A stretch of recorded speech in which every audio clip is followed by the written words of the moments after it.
Alright, hey everybody, welcome back to another video. In this one, I'm going to be talking about what personal brands are actually doing wrong and why they're creating a proverbial glass ceiling for their profits and their reach. Let's get into it.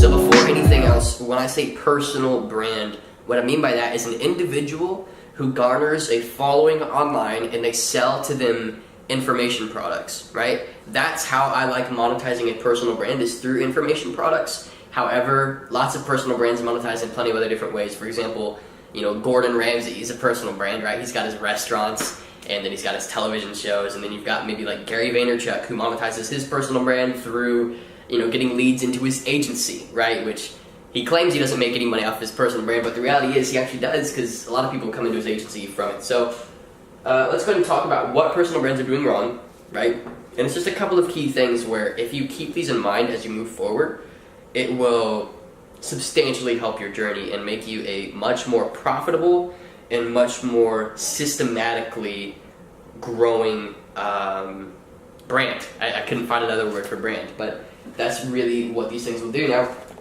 to summarize, before we get into any of it, the first thing is denying systems. The next thing is not allowing iteration. And then the final thing is not specializing. So when I say systems, let me first write these things down, and just so that I can remember them myself, so that I can stay on track in this video. We have systems, iteration, and not specializing. Am I still on camera? Yeah, okay. Specializing. So when I say systems, let's talk about that first. So what people don't realize about sales and about converting leads into customers is that in any process, let's pretend, a sale is a blue marble that you're trying to turn into a red marble. In any process, there is an input, a process, and an output. And so the input for our business is a lead.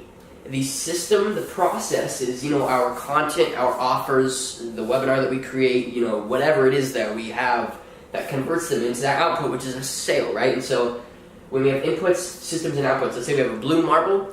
The blue marble rolls down the path or whatever, and then, goes into a conveyor belt and gets hit. It goes into a machine where it gets sprayed with red paint, and then goes through another system where it dries the red paint with heat, and then it comes out the other end of that system a red marble, right? That's an input, a process, and an output. People don't view their brand with a process. They don't view converting customers into sales like a process. They view it as luck. They view it as, they see it as winning the lottery, maybe. They discredit any systems that may be able to be built because they believe that it's really just a luck thing, and it's really not. So we have, let me do this for you. Inputs, so we'll put a box. Our inputs, then we have processes, then we have outputs, which is a little O, right? And so inputs is leads. Process is, whatever we have there in terms of content, our webinars, the offers that we have, whatever. And then outputs is, money, right? And so when we actually look at these systems, some of the things that people completely neglect to set up are things like, first of all, webinars. And a webinar funnel is an insanely tactical and smart way to take a complete and total stranger to your business and indoctrinate them into your worldview, help them understand the value that you can bring, help them understand you as a person, and then meet your offer with their need. And so that's what a webinar is really supposed to do. I see very few personal brands actually set up webinars. And I'm not saying that a webinar inherently is this golden ticket, right? But what is a golden ticket is knowing how to indoctrinate people, knowing how to show them the value that you can bring, and a webinar is a great way to do that. Because it's a long format, sometimes 2 hours long video with no breaks, no pausing, no skipping, that shows somebody the truths of your offers, the truths of your knowledge, the things that you can help them with. You can sell a lot of things on a webinar, right? And I don't see many personal brands setting them up. Next thing, for example, would maybe be paid ads or traffic. So I'm just going to write some, dollar signs here. Paid ads, paid traffic. Me personally, I run ads to grow my various accounts. My different, for example, like this account, I run ads to grow it because I know that those people are going to convert into sales later. What types of ads I run, I won't talk about in this video because it's very complicated. There's a lot you have to understand in order to do that. Where I run them, what I say in the ad, all that, super complex. But I run ads because I know that I don't want to rely solely on, say, YouTube's algorithm or Facebook's algorithm or Instagram's algorithm or whatever to bring me leads, because at the end of the day, I'm making money off of them. So if I can spend $1 and then make $3 on the back end, then I can put another $1 back into it and I've made $2, right? And that's just how, people don't realize that.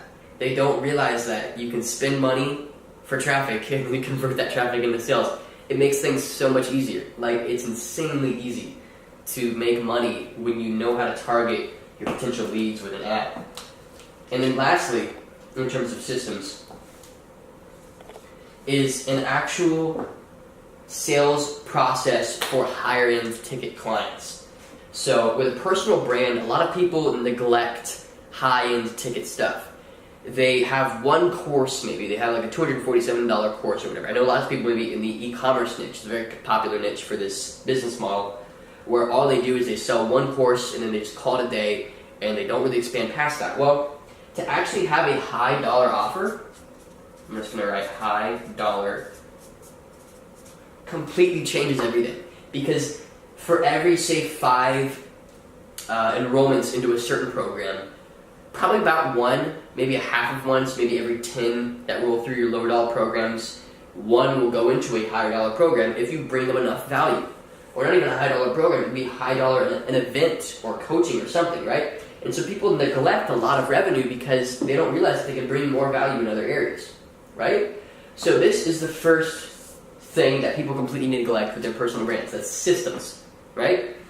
People don't have systems in place to bring them revenue. They just don't. They don't understand building systems. They don't realize that it is a system, right?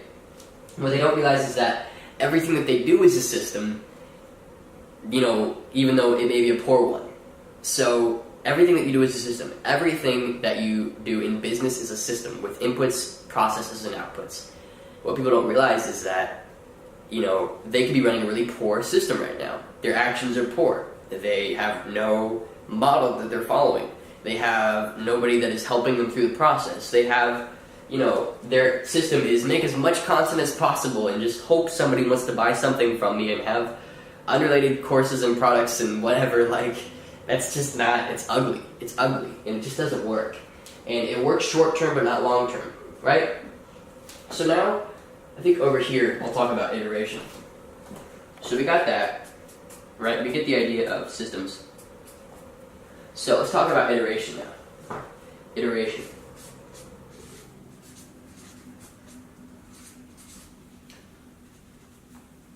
So with iteration, it's important to understand some basic things, right? So what I'm not saying is that you shouldn't stick to a specific thing. But what I am saying is that when you realize that a certain offer, maybe a certain product or a certain idea or a certain type of content isn't working, as in it's not driving revenue, change it. Iterate it. People stick to their gut too much. They don't realize that their intuition is typically wrong. So iteration comes in where our North Star, our golden star, is profit. So let's look at it this way. We have profit at the center, right? That is the ultimate goal. And it's not profit just because we want profit. It's also profit because a business can't thrive off of profit, or can't thrive without profit. People think a business is anything that brings in revenue. Revenue isn't profit, right? And so profit is our North Star. It is what we pursue day in, day out. And if something in our system is broken, we iterate it to create more profit. It's simple, right? And if we can identify what the problem is, maybe our webinar isn't converting enough, right? Or maybe we're getting the wrong leads down the pipeline. Or maybe our offers aren't quality, we need to make our offer better, which is frankly 90% of the time that's it. You know, you just make your offer way better. A lot of people just aren't willing to do that work. Iteration, for example, let's say, for example, you know, we have content that we put out, right? Let's say we're in the fitness niche, and we put content out in the fitness niche on, you know, how to lose belly fat or something. Well, that can drive leads, but then we end up not being very happy with the leads, and they're not the type of people that we really want to work with, and it ends up hurting our profits because we have a hard time dealing with the leads. Well, so we end up changing and iterating this layer here, right? We just change something about this so that we can support this bottom layer. So instead of making content on how to lose belly fat, we start making content on something that we know we can help people with long term. So instead of how to lose belly fat, we talk about how to gain muscle mass or something, right? I don't know a whole lot about the fitness niche, right? And so then we end up driving leads that we know we can help. So people aren't willing to iterate. If something's working, they're typically scared to change it. And that's okay, I understand that. But if you tap into the core mechanism of why it's working, then you change it to work better, that's iteration. And people just aren't willing to do that because they don't know what will work. So here's how you iterate. If you have something that's working, this is creating revenue, right? You keep it in place for a period of time. You don't get rid of it. There's no reason to get rid of it. But while this is here, you're silently testing over here a different process. I'll make a circle this time so it looks different, right? A different process. And if it works, you bring it back and you merge it into this one, right? And so then you have the old process that's working, and it works just fine. Let's say it's the webinar, it works perfectly, but it's our offer that doesn't quite work. People don't like the offer. Once they're in the service, once they have bought our service, once they've bought the program, they don't like it a whole lot. Well, we change the program and keep the webinar the same, we end up merging the two, and the whole system works now. You see what I'm saying? So that's iteration. That is how you iterate on an idea. So now, let's go into that, and let's talk about specialization. Am I still on the camera? Yeah. Okay. So specialization. Specialization. So here's the thing. When you are trying to become an authority in a niche, which is what you have to do in order to make any money with your personal brand, people try to go broad. And they shouldn't do that. When you're trying to become an authority, you need to have a specialized niche that you focus on. Like one specific thing, or two specific things. 3 at max, and they have to still be related to each other, right? So, you know, for example, if you're in the entrepreneurship niche, you can focus on Amazon FBA, and then you can focus on merch by Amazon, and then you can also focus on maybe, I don't know, what, chatbots or something. I don't know, right? And so you can focus on these 3 different things, but they're all still related in that they're kind of in the entrepreneurship niche, right? But people don't realize that they can't, you know, reach out here, do fitness, and then reach way over here and do, you know, like cars, and then reach way over here and like do, you know, I don't know, whatever the heck else. I don't know what else, you know? But when you specialize, the neat thing about specialization is that it acts as a feedback loop. And if you're in my Impact Income program, I teach all of this, by the way, in absolute depth, so you understand how to do this, right? I've been able to book multiple 4-figure coaching clients, sell tons of courses, make it my full-time income. My Impact Income program goes all over all of this, and in it I talk about feedback loops. So feedback loop, sort of, it's a loop, right? Wherein there is a input, a reaction, a iteration, and then a change, I believe, right? And so the input is we have, you know, a piece of content maybe into our niche. The reaction is some people watch it and they begin to like us for it and, you know, maybe spread the word a little bit. Iteration is, you know, we realize, okay, we need to put more content in this niche. The change is we end up putting more content into our niche, and the feedback loop is we begin to exponentially grow. So instead of growing sort of on a scale of slow and steady like that, which is really what you don't want, you want to be exponentially growing. Because you'll end up here, as opposed to ending up here at the end of your maybe year-long lifetime. right? So that's specialization. The beauty of specialization is you can begin to dig into a specific niche and begin to have authority there, and that begins to sort of compound and build over time. Like the amount of money that you make, 1 month, for the first 6 months, it'll sort of be this slow, steady thing, but by the time you're done with your first year, it'll just be skyrocketing, as long as you specialize in a specific niche, right?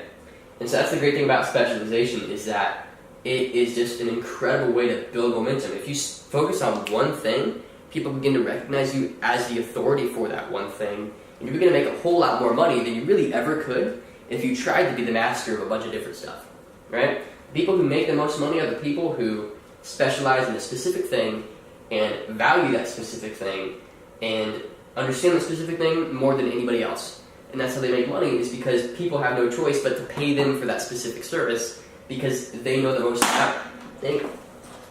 I drop my pin like in every single one of these videos, I swear. But that specialization, that's how that works. So to go over once again, systems, we have inputs, processes, and outputs. People don't view their business like this. They view it as sort of random. They don't really calculate things, right? Next is iteration. They aren't willing to iterate based on what will make them the most money. So if they think one thing's working, they're scared to change it. They don't realize that they don't have to change everything. They just test a separate thing on the side and then merge it back. So a tactical, example of this would be, let's say you have a list of 10,000 people on an email list, and you have been sending the same email for a long time and it works really well, but it also, is beginning to slow down in its progress, and you're like, okay, I need to try something else. So segregate your list. Send to 1,000 of them a different email and see how it works. And if it works well, give it to the full list. That's iteration. That's change. People aren't willing to change. They don't know when to change. They don't know how when the time comes as well. And then lastly is specialization. So with specialization, you actually grow at a compounding rate instead of a slow, steady rate. Which, slow and steady sounds good, but it's really not what we want. We want this compounding rate because this is how the biggest businesses are built. They're built on this sort of compounded interest. This is how, Warren Buffett's net worth grew, right? He didn't grow at a slow rate like that. He grew at a compounding rate where one day he became a billionaire. And the same year that he became a billionaire, he became a multi-billionaire, right? So one year he went from being a multi-millionaire to being a billionaire. In that same year he went from being a multi-millionaire to a billionaire, he ended up having $2 billion to his name. And that's the compound effect that's at play, right? It sort of just grew like that. So if you specialize, that happens. But if you don't, you ruin your own momentum and you completely destroy everything. So this is what people are doing wrong with their personal brands. And it's a very, very specific video. And it's not at all something that'll be very popular. I know this video won't get a whole lot of views. Maybe it will. I doubt it, though, because it's a very specific thing. And the reason I put out such specific content is because you, the viewer, are somebody who's interested in this, right? And so I have things that I can service you with. I have coaching, I have the program, the Impact Income program. You can check that out in the description. Tons of people absolutely loving the program, right? So, that's why this is what I'm talking about. I'm specializing in this video by talking about these specific things.